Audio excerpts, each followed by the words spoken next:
ভাস্কর, পাড়া মহল্লার কি অবস্থা দেখছেন? সিটি কর্পোরেশনের দাবি অনুযায়ী কতটুকু প্রতিফলন দেখছেন সেটাও জানাবেন।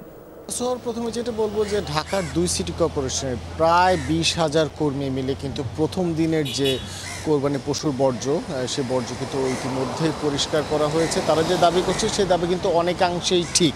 ইফাদ রসিক স্পার্ট মিক্সে আছে সবচেয়ে বেশি মশলার সংমিশ্রণ। ইফাদ রসিক স্পার্ট মিক্স মশলা।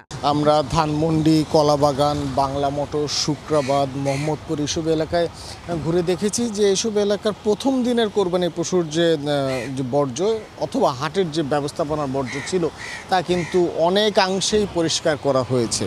মূলত সিটি কর্পোরেশনের কর্মকর্তাদের সাথে আমরা কথা বলেছি, তারা কিন্তু আমাদেরকে জানিয়েছেন যে কোরবানিকে কেন্দ্র করে মোট 3টি ধাপে তারা কিন্তু তাদের কার্যক্রম সাজিয়ে নেন। প্রথম ধাপে থাকে যে প্রথম দিনের কোরবানি, পরের দিন দ্বিতীয় দিনের কোরবানি এবং তাছাড়া হাটের বর্জ্য পরিষ্কার।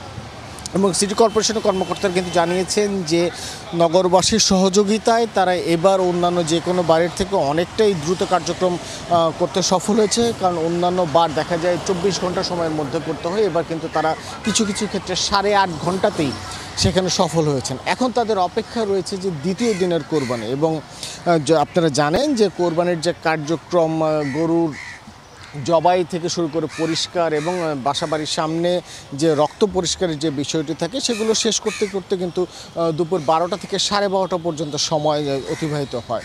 মূলত আজকের দিনের ঢাকা দক্ষিণ এবং উত্তর সিটি কর্পোরেশনের কর্মকর্তারা 1টা থেকে তাদের সর্বশক্তি নিয়ে মাঠে নামবেন এবং তার পরবর্তীতে কিন্তু তারা পুরোদমে কাজ শুরু করবেন। এই মুহূর্তে শহরের যে সকল এসটিএস কেন্দ্রগুলো রয়েছে, অর্থাৎ সেকেন্ডারি ট্রান্সফার স্টেশন, সেগুলোতে তাদের কার্যক্রম চালাচ্ছেন।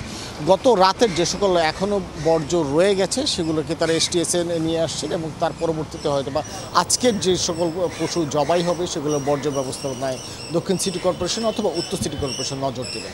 সোহান। ভাস্কর, অনেক ধন্যবাদ আপনাকে।